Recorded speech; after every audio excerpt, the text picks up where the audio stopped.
Okay, so let's.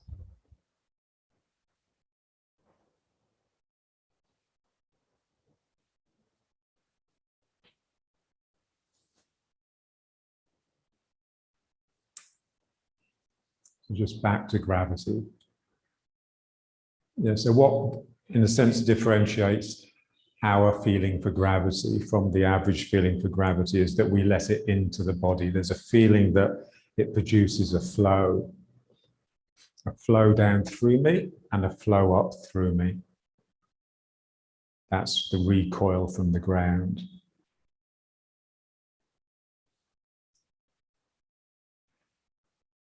So to feel that, the mind has to quieten, settle down.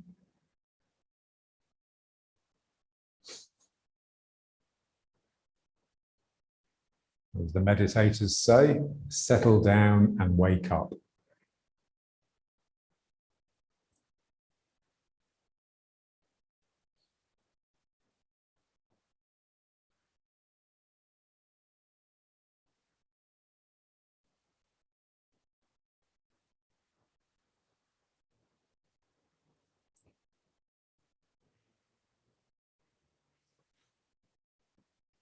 So your body is like a site of energy flow.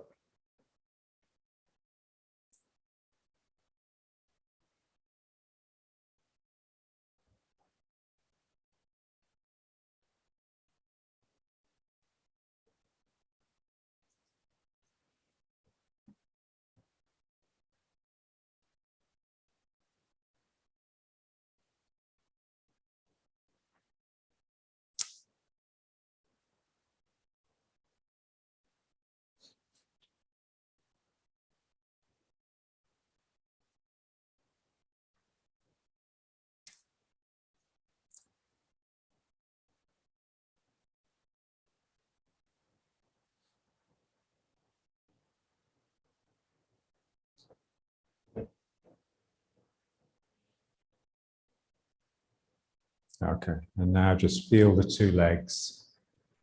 One is receiving you, and the other one is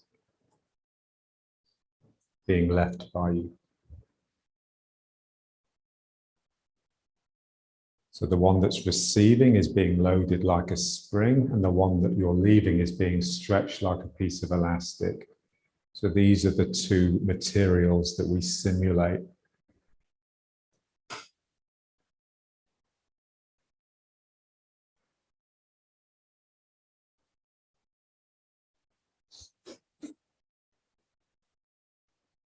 Yeah, so we just want to appreciate the difference between a balance and an equilibrium. So in an equilibrium, the things that are equilibrating are sort of independent. Yeah? And so when the balance of equilibrium comes about, there's like an energy produced. It's not just one cancelling out another. There's an energy to equilibrium.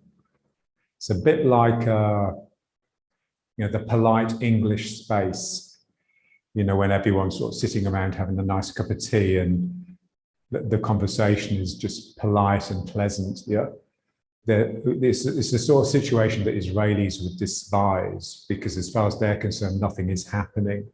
But actually, there's a really delicate energy that's produced by people just listening pleasantly to each other. There's like an equilibrium. It's all in balance.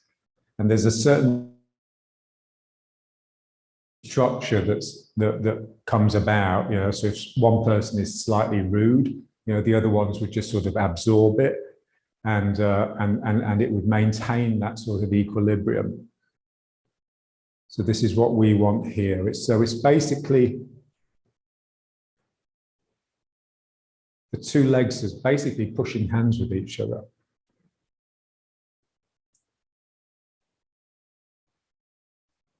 So as one is pushing, the other one really has to listen so that it can receive appropriately, because it doesn't want to be imposed upon.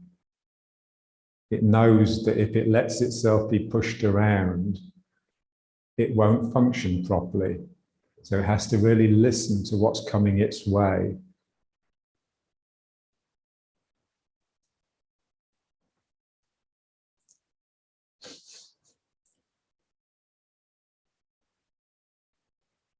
And for me, like the two operative words really are play. Yeah. So it's a situation that's in play, like the two legs are playing with each other, playing nicely. Yeah. It's like parents, you know, and the two kids are, well, aren't they playing nicely? Yeah. So this is what's happening here. The two legs are playing nicely. So they're both cooperating in order to move this platform of my hips from side to side. And I should feel like there's the energy of equilibrium is sort of expressed in a sort of almost like an instability.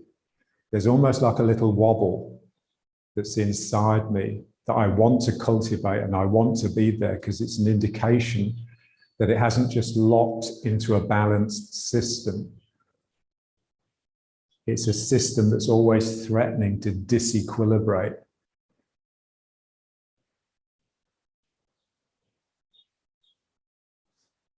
And the other operative word, or rather phrase, is making love. Yeah. So, you know, what it meant before it became basically a synonym for sex. Yeah. You know, when two people were just getting to know each other, seeing if they were, you know, could appropriately marry or whatever, could even consider spending the rest of their life together. And so there's like a delicate interchange that happens as you're sussing out if you really, really like the other person. So that was making love. It was just, you know, again, polite conversation.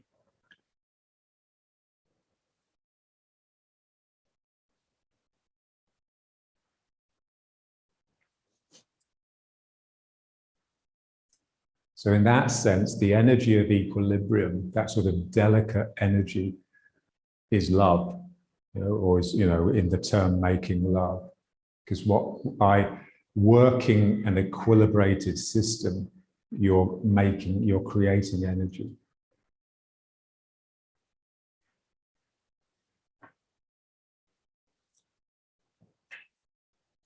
And the energy is just very light. So you're working with heaviness, you're working with this heavy body, allowing it to really be pulled down, and just working by equilibrating all my components. And it just produces this sort of energy of equilibrium that sort of hovers. It's weightless, yeah. So that light, polite English energy is sort of hovers around.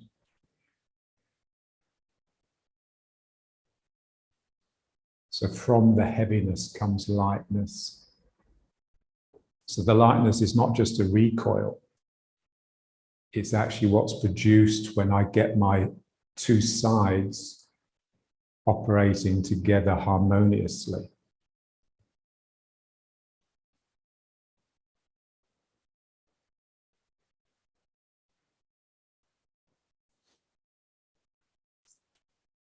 So as you sink into the leg, just feel the energy coming up.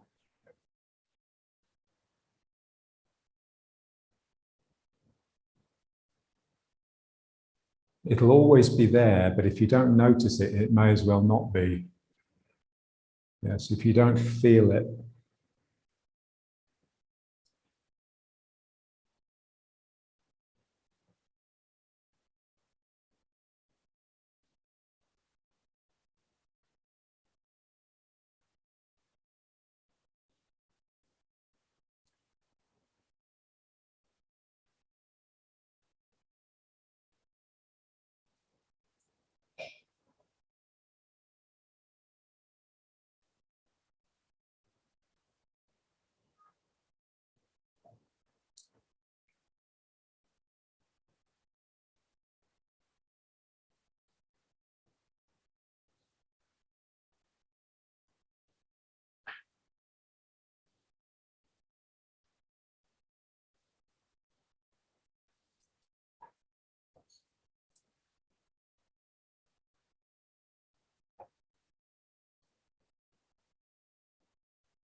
And then just bringing your attention to the leg that's straightening, like a soft piece of elastic that's being stretched that then pulls you back. Completely different feeling than the spring of the loading leg.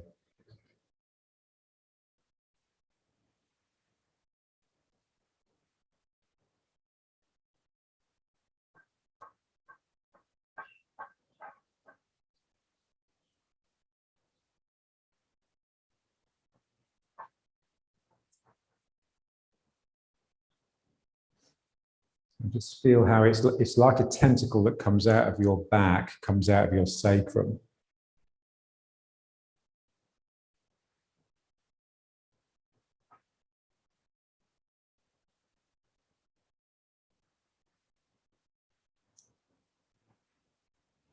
And to activate it, you need to turn away from it. So by turning this way, I'm activating this tentacle.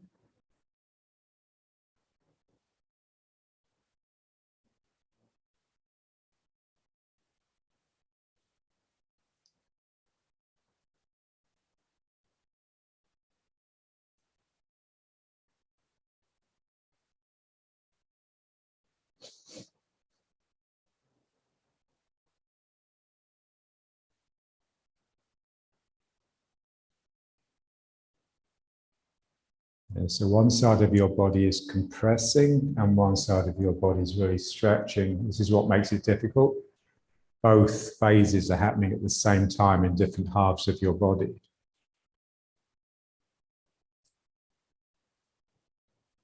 So two different moods.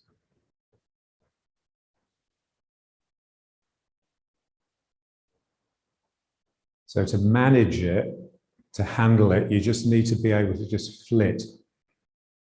Just sort of dance from one to the other, rather than just concentrate on one of them too strongly. Ooh.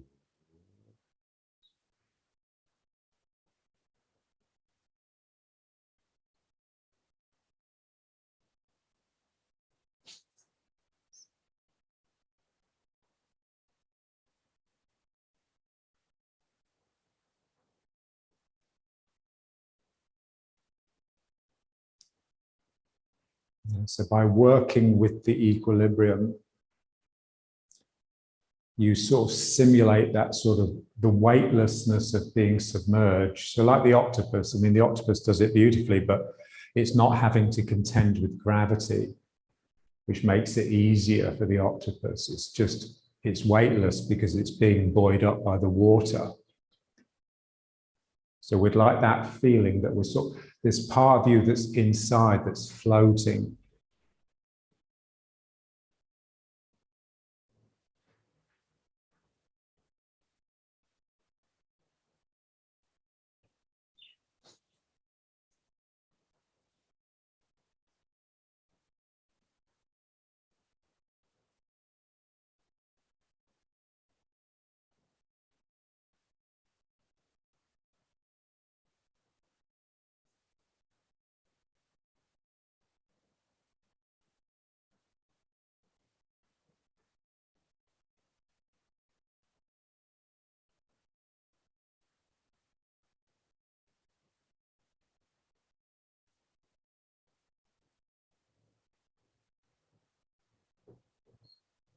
Okay, now let's just bring it to riding horse.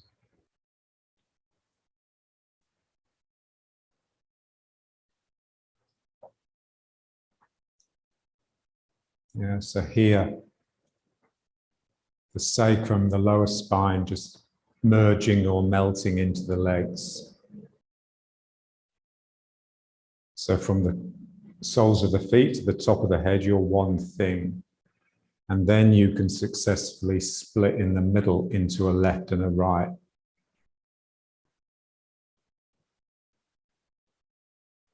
So the part of you that's responsible for holding you together is the dantian.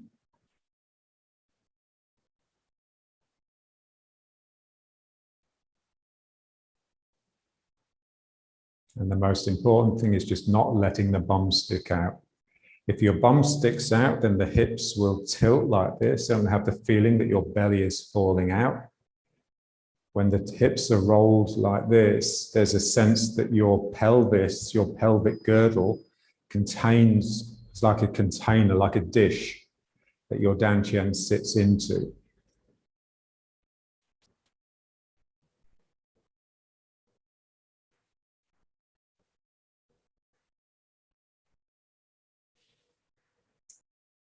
And you can either get that by really just developing the musculature here.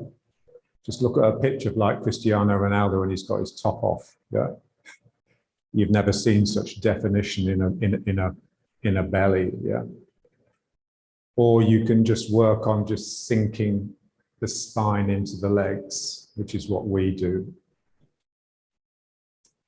But when you're standing in the right position, there's always a sense that your belly is sort of retreating inwards. Never this sense that it's falling out. And then the feeling that the min meng is opening up and just sending out this diverging stream of energy.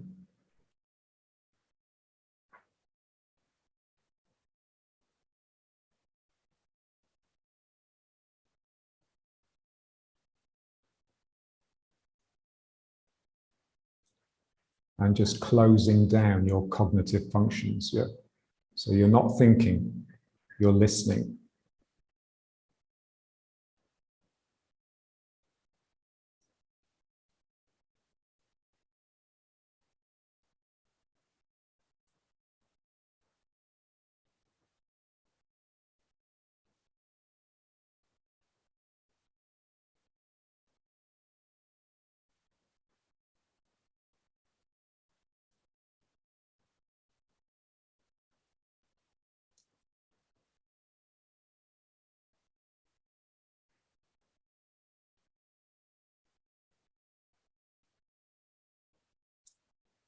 Okay, now let's just breathe it.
Again, just breathing through the small hole in the mouth, just to tense up the belly area a little bit. Now, I really believe that, you know, one of the main problems in modern man is just lack of tone in the belly area.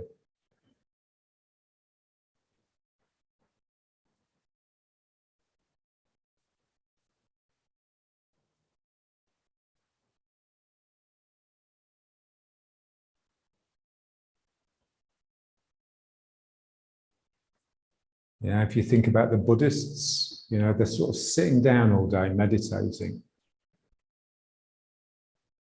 But there's one activity that they engage in for long periods that we never get into in the West, and that's chanting. Yeah. So when you're chanting this sort of monotonous drone, it just naturally makes the belly vibrate and tone up.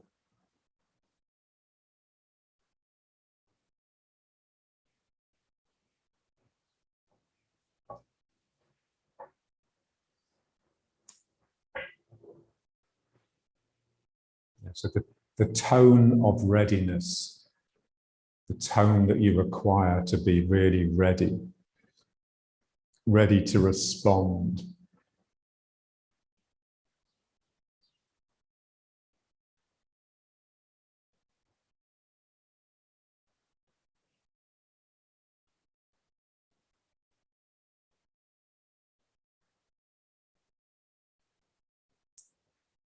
So that's responsibility. Your responsibility is to respond, and you can only respond if you're listening.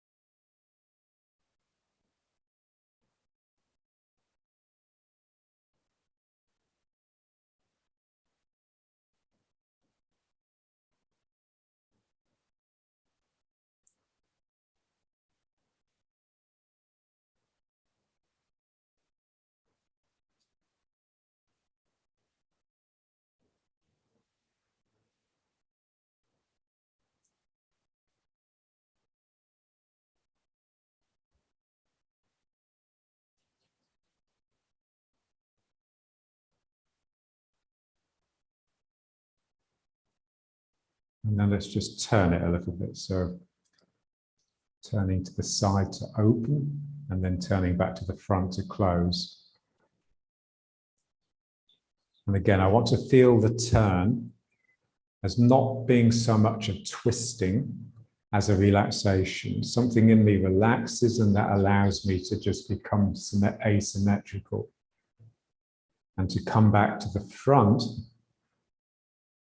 I either need to tense up or just use the energy that's been stored in the legs through the relaxation and sinking. So I open when I become asymmetrical, and I close when I become symmetrical.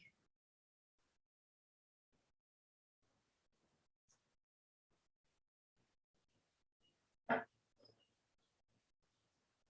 that's why symmetry always looks tidy. It's because it's closed. Yeah?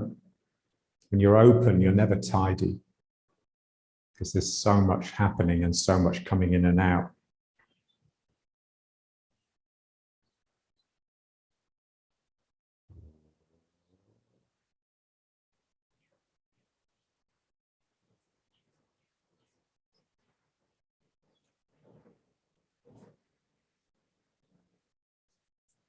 And again, just let it turn as far as it can, so that you're just pushing a little bit in beyond your normal limit. But you'd like it to open up because it's relaxed rather than because you pushed it, forced it. So something in me just lets go just a little bit more than normal.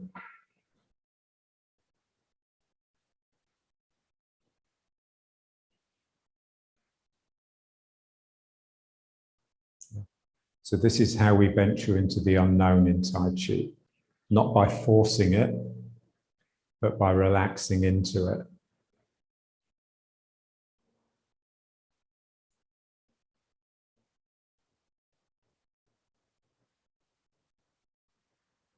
Ooh.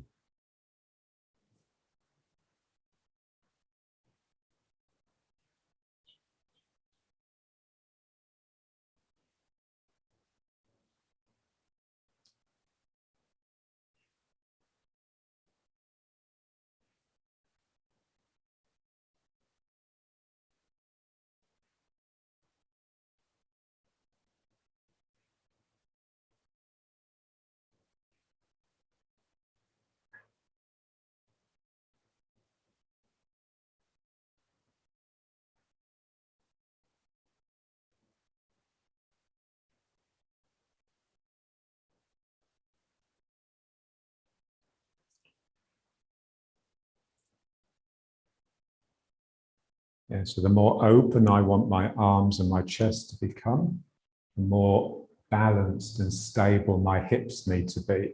But I don't produce that stability by locking. I produce it by letting the two legs really listen to each other so they can cooperate. The legs are two individuals that cooperate with each other. Ooh.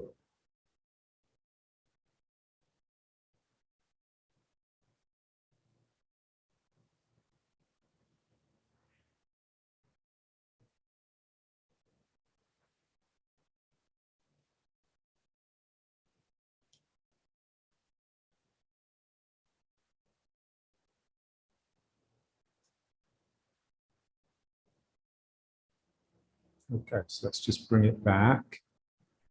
Just bring it back to just unit, body as one unit from the soles of the feet to the top of the head.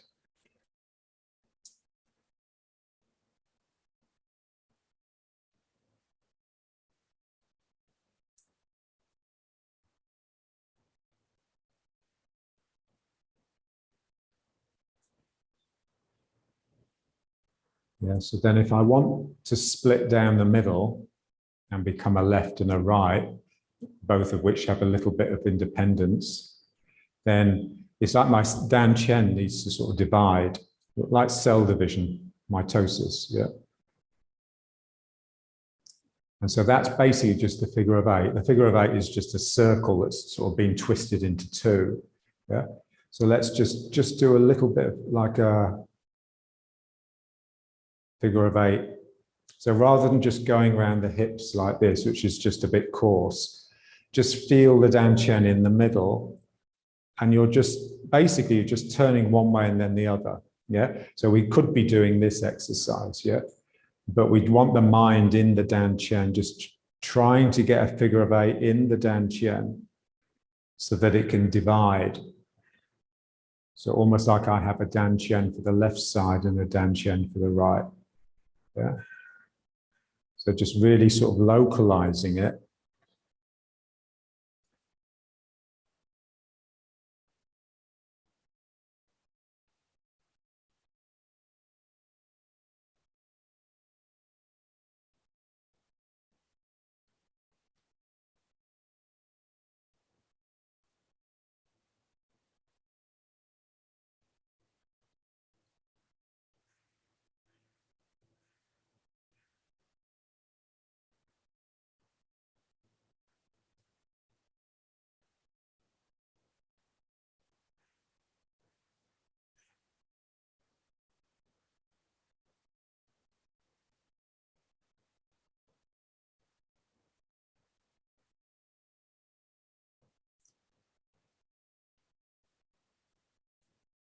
Yeah, and just feel it. So, so on the grand scale, like if you were to sort of step back and really sort of look at it from a distance, it would just be sort of just this moving sphere, this moving blob. But on the internal, the really close inspection, it's actually trying to divide. So there's this sort of dialectic, there's this conflict going on between the surface tension, which is trying to keep it together, and the internal tensions, which are trying to split it into two.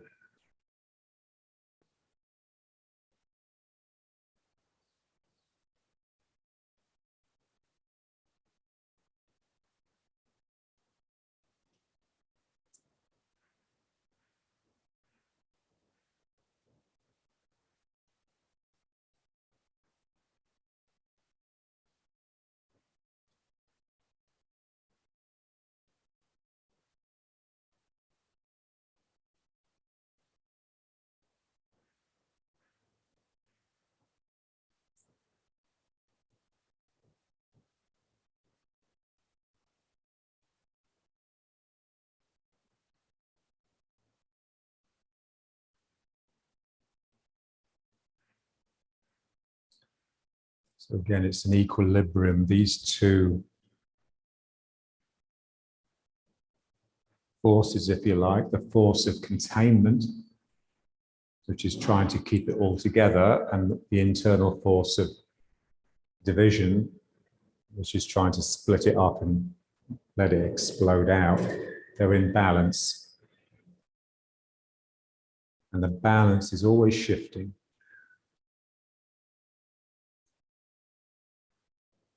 Ooh.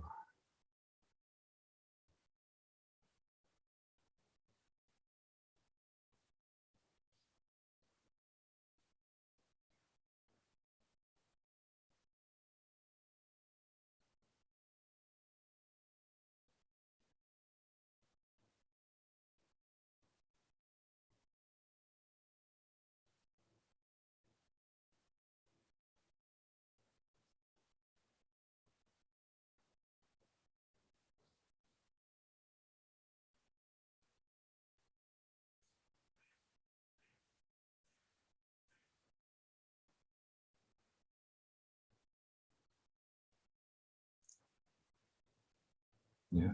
So the circle, the sphere of the Dantian starts moving internally. That produces 2, the figure of 8, which is going like this. Yeah. And then there comes a point where that starts wobbling and gyrating, and that produces the 4, which is the figure of 8, the 2 figures of 8s here. Yeah. So this is the principle of proliferation, where the energy just sort of cascades.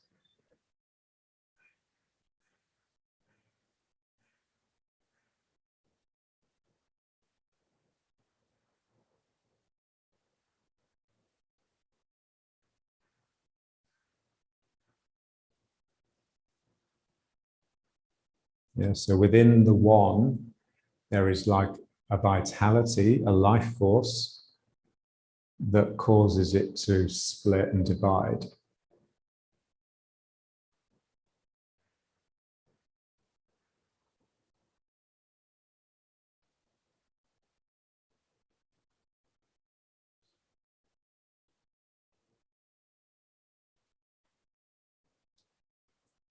And now let's just forget that and just turn.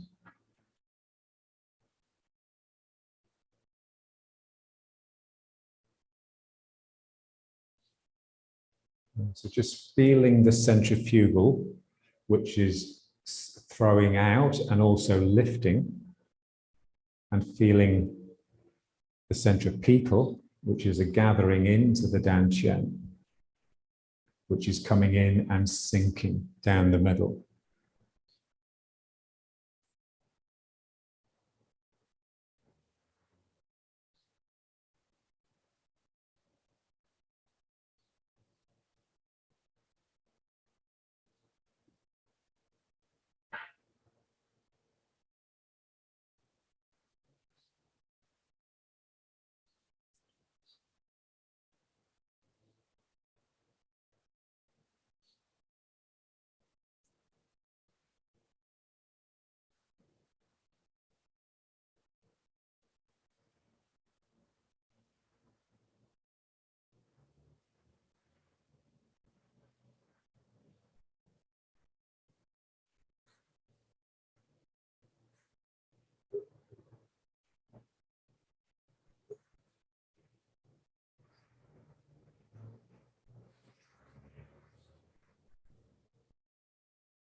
So that phrase in English, pull yourself together.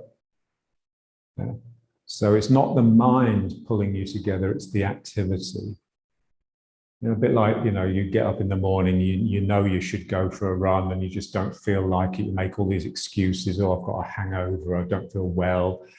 And then finally you just put your kit on and you start. And then all those sort of worries just fall away. And the activity generates the energy that's required. Yeah. So that's the feeling with, especially with Tai Chi. There's always reluctance to practice. You just have to have enough experience to know that that's all illusory. It's the worst part of you. And once you start, it's just really enjoyable.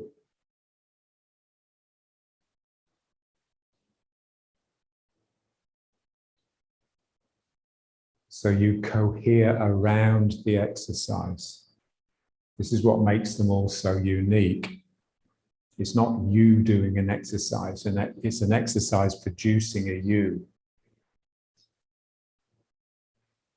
Produces a sense of an entity that's doing something.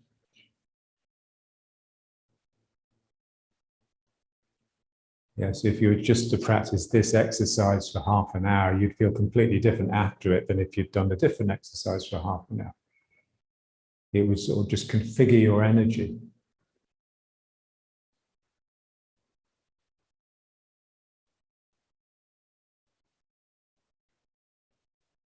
If you let it.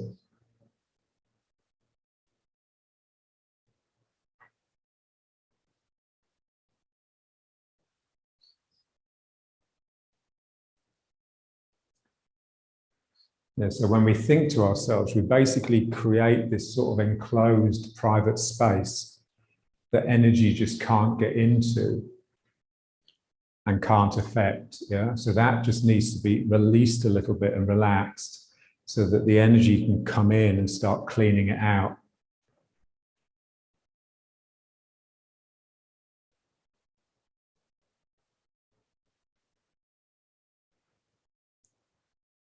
So there should be a sense that there's no part, nothing inside that inhibits the passage of energy through you. And that's especially the heart area where we tend to keep the ego locked, and of course the head as well.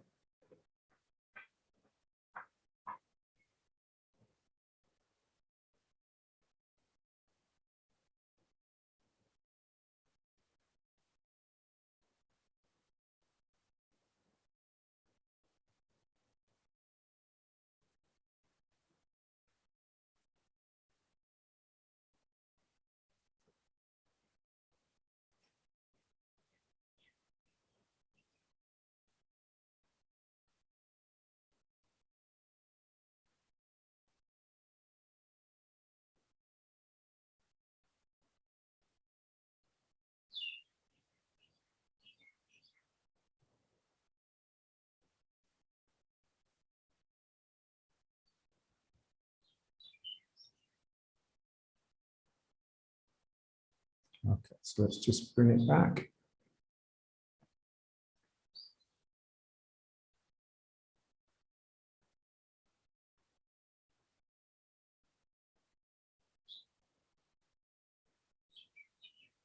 Yeah, so that one, it just produces this sense or this feeling that the dantian is just in the middle of your circle. Yeah, and if let's just do this one for a little bit. This gives the feeling that the dantian is behind your space. Yeah, so they're both important.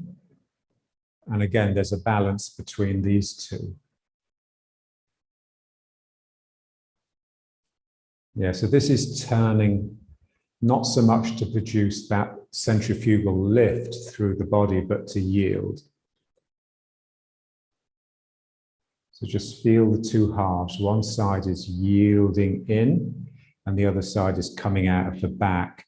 You're yielding into the front, which is turning to the side, to the back.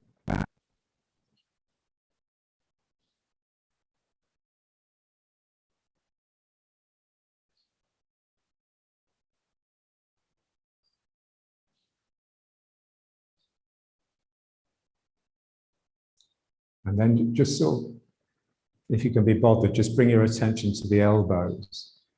So the one that's yielding, the elbow is sort of pulling into the hip bone. There's like almost like a piece of elastic that's pulling it down as I yield, and the other elbow is just being released so that the arm can go out. Yeah, so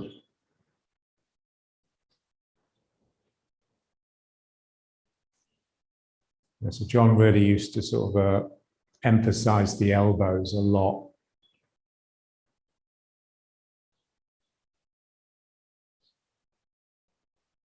So one elbow is pulling in and the other elbow is releasing up and out.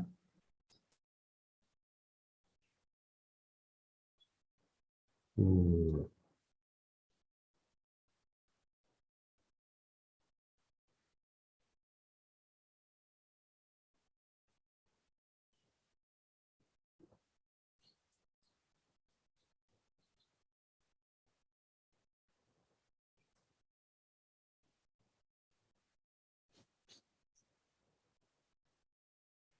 And then just try and get the turning to come from the relaxation. So this feeling that I've got like a coat over my shoulder and it falls off, it slips down, and it's that pulls me around. Something from that side slips down and that draws me into the turn. So I'm being turned by my relaxation rather than turning from my tension.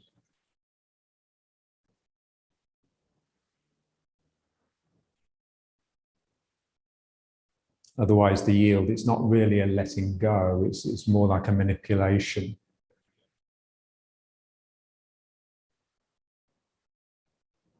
So yielding is giving way.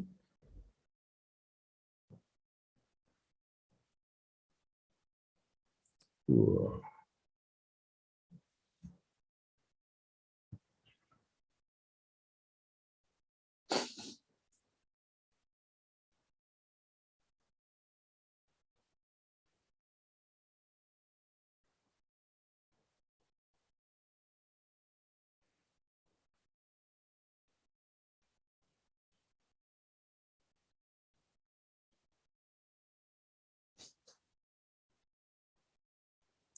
Yeah, so when I manipulate, then first of all, the other person will feel it. And secondly, I lose my root. Because whenever I get tense, I will come up out of the ground.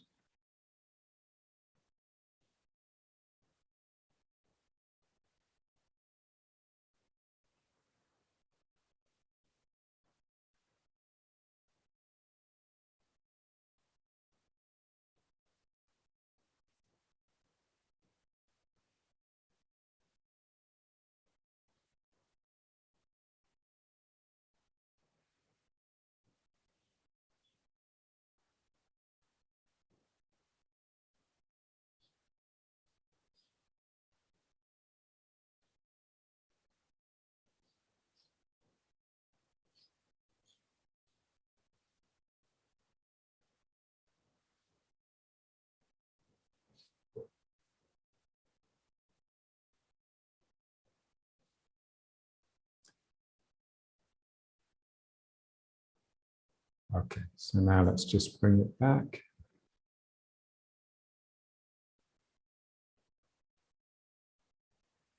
Okay, so now let's just try this one. Yeah, so we just want to create channels through the chest area, up into the arms and up into the head, yeah.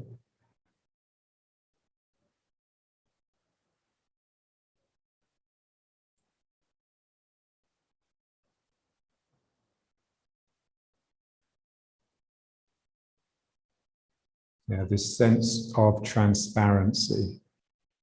You're clear, so energy can travel through unhindered, unblocked. We have to just get rid of all the blockages.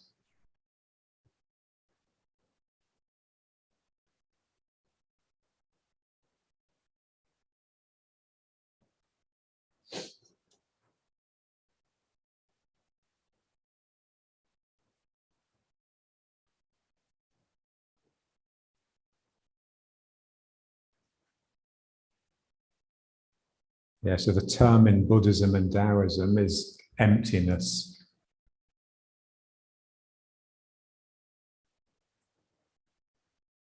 You're an empty vessel.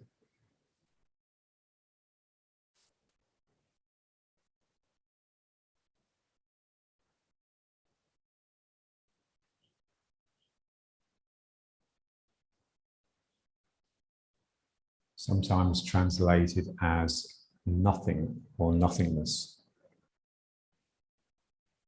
So remember when John asked Dr. Chi, what's the highest level of Tai Chi? And Dr. Chi just pondered it a moment and then just said nothing. So emptiness, yeah? You just got to be a completely empty vessel. Everything just passes through you.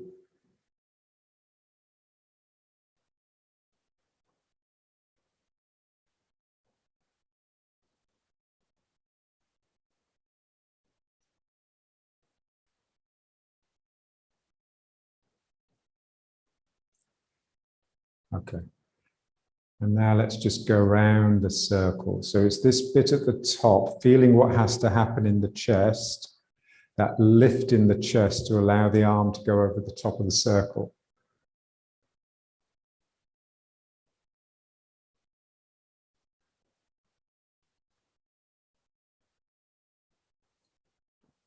So as it goes over and the chest lifts, just make sure that the sacrum sinks Keep tone in the belly so you don't stick the bum back too much.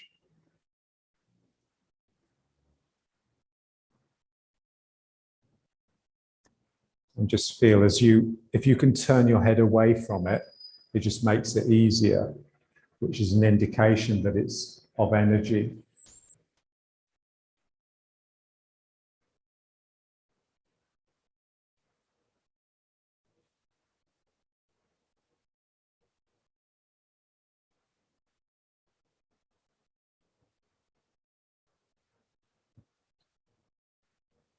Yeah, so that bit where you release to allow the thymus up a little bit, you should feel almost like a drop of heaviness into the foot, because that release will allow a little bit of extra weight down the leg.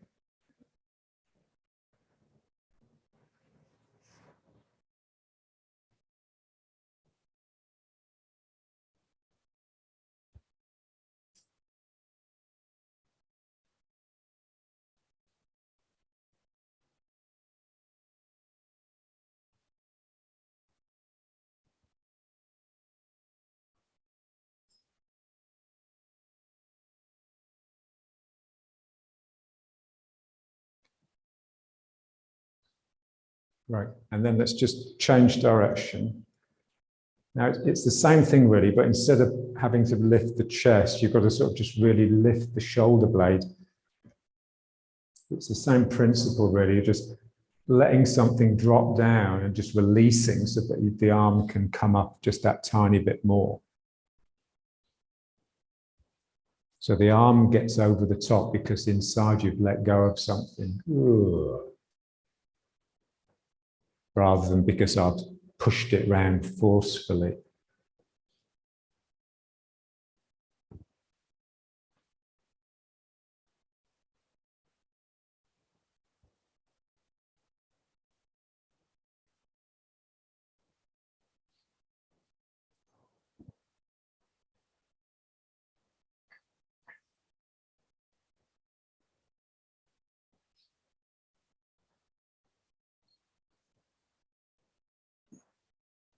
Yeah, so the chest lifts as you reach back, and then right at the top, the shoulder blade comes up and something pops out and over.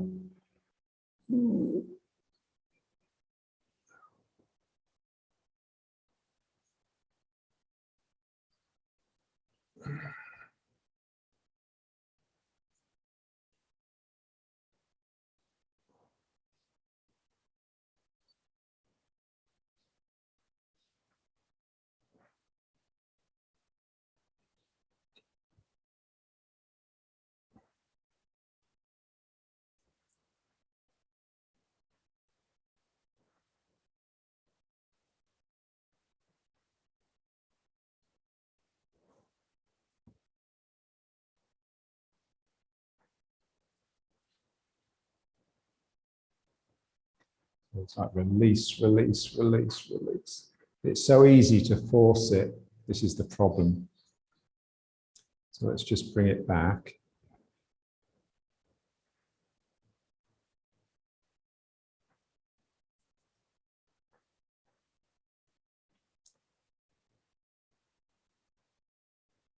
Yeah, so all the exercises we do, they're like diversions. Yeah? They're taking us away from this, away from riding horse. So when we come back to it, it just takes time to settle into it again.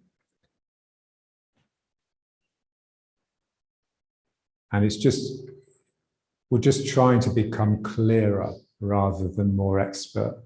The more clear you are, the more unstable you will feel.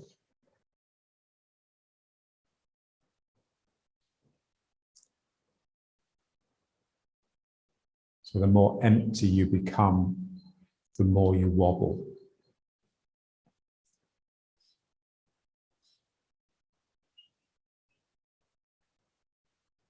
So at every turn, the mind will attempt to institute stability, but it's its own stability. It's not a real stability of the body and of equilibrium. It's just something that it's instituted, it's locked it into place.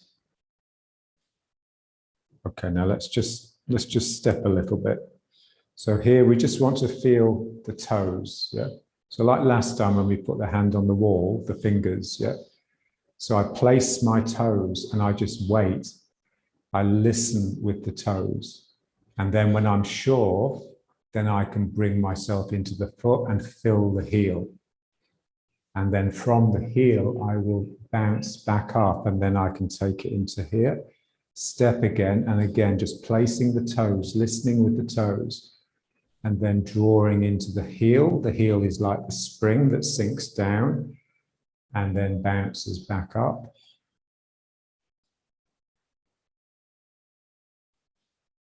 Yeah. So when I start to commit my weight, the leg that I've stepped with is a tentacle. It's a stretched tentacle, which then starts to shrink. And it's only at the end that it becomes the spring as I sink into the heel. And then that starts throwing me out. So I just stretch it as far as I can when we take these big steps in Tai Chi. And then you just allow it to shrink. So it's like the elastic that's stretched that will actually contract back when it's released. Yeah.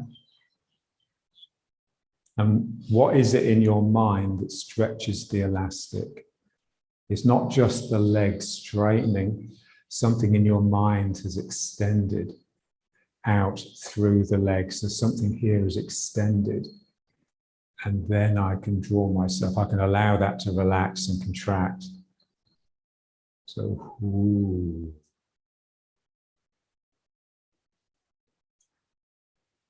That's exactly like the hunter. The hunter is leading with his intention, leading with his spirit. His spirit is creeping along and his body is following it. That's the feeling here. I reach out with my spirit, and then when I'm sure, I pull into it.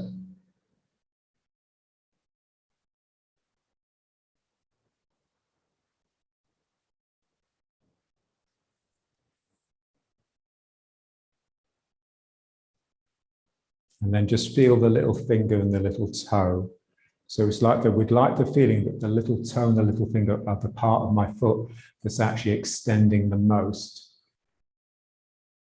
So it's extending. So it's like the detail, the devil in the detail.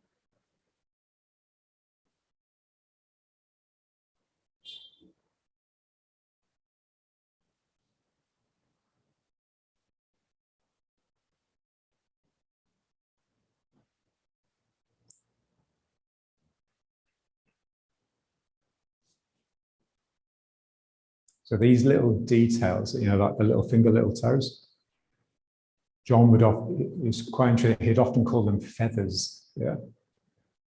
So, you know, like, you know, when a tribe, you know, a primitive person, and they dress up, often use feathers like the Red Indians, yeah. So this feeling that something really delicate has reached out and touched the world in a way that physically I just wouldn't be capable of because I'm too coarse. So it's like a feather of energy comes out of my little finger and out of my little toe and clasps at the world, touching the world so softly that it doesn't frighten it away.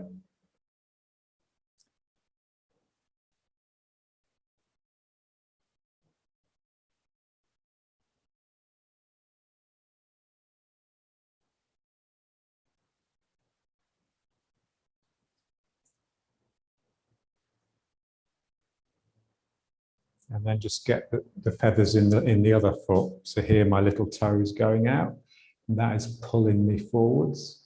And now my little toe is going out, pulling me forwards. As I sink into this heel, it allows the feathers of this foot to reach out, the toes, and then that can clasp.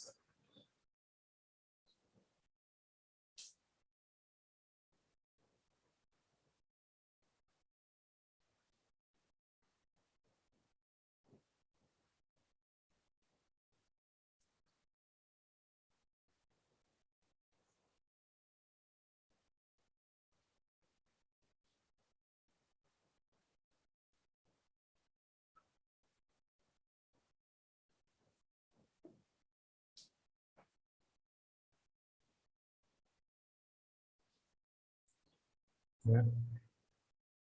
So that Heraclitus phrase, nature loves to hide. Yeah. So the natural world hides from human beings because we're so coarse and because we're not listening.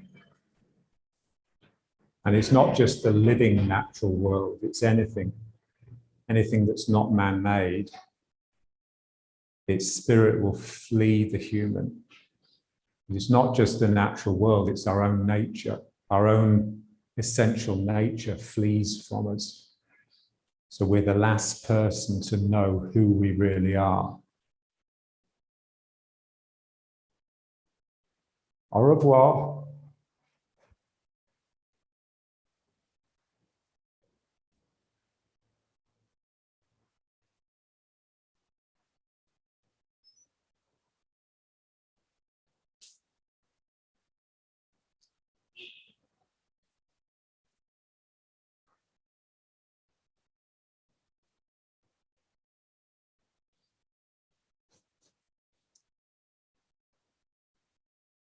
So man is a complete stranger to that with which he should be most familiar.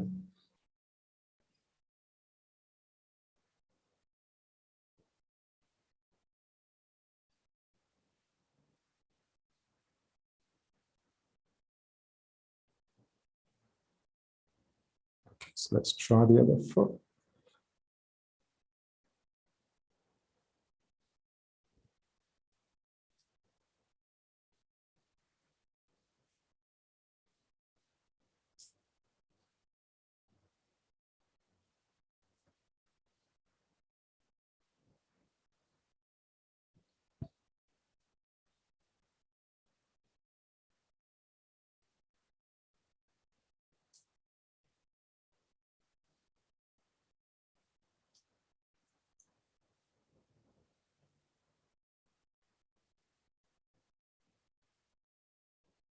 Yeah, so this sort of exercise should really sort of just unify upper and lower body in the same way, when we pull the knees up and it pulls the sort of spine under. It's the same sort of thing here, because here I'm pulling the ground and that's sort of pulling my spine under into my hamstring.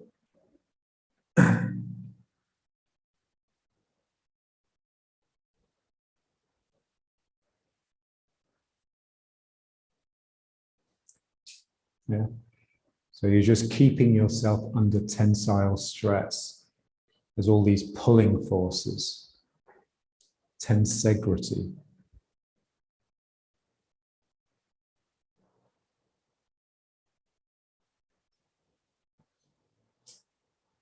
Yeah.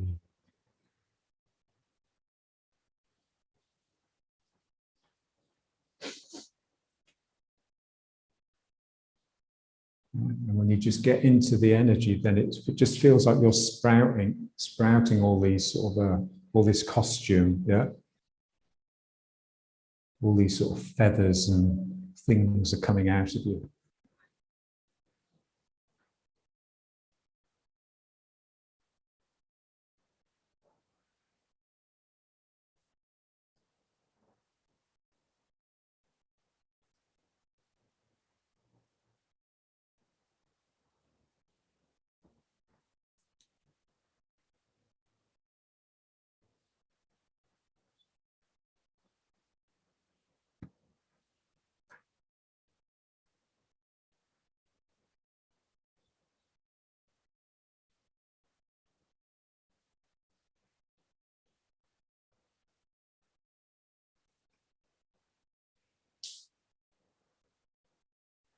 Okay, great. So let's just bring it back.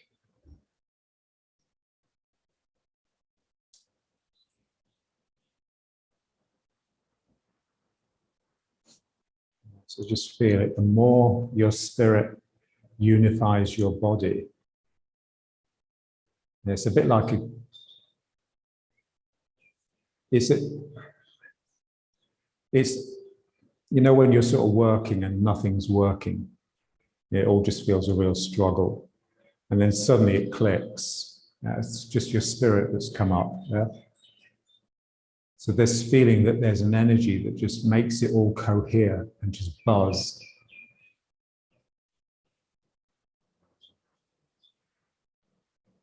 So it's also the exact energy that is roused when you're in danger and when you have to be at your very best just to stay alive. And it's sort of accompanied by this feeling of almost like you're being shrunk. You're cowering, you're crouching underneath something. So you've got this feeling in the top of the head, and you've got like the hackles on the back of your neck are sort of standing up a little bit. And it's completely not of the vision. It's almost like your vision blurs.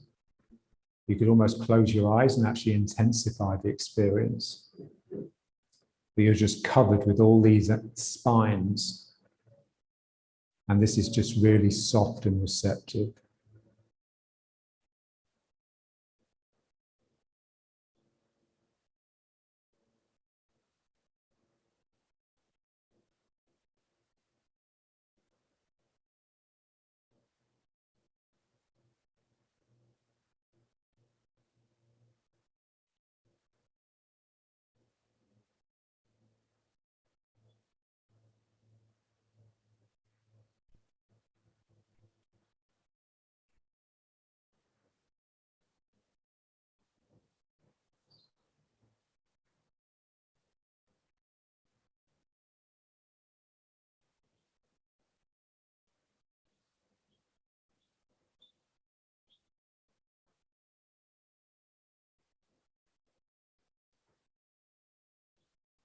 And then let's just bring it to attention.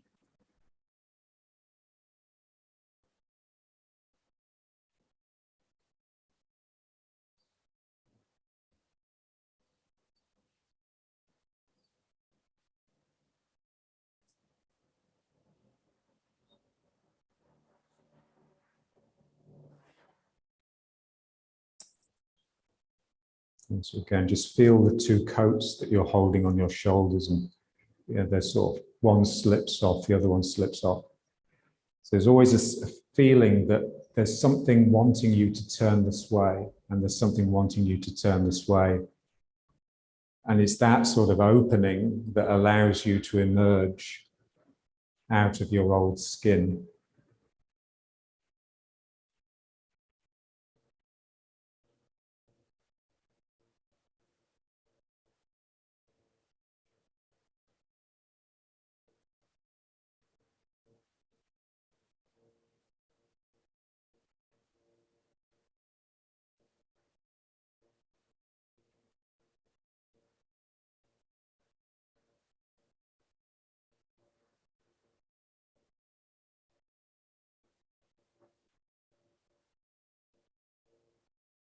Right. Okay.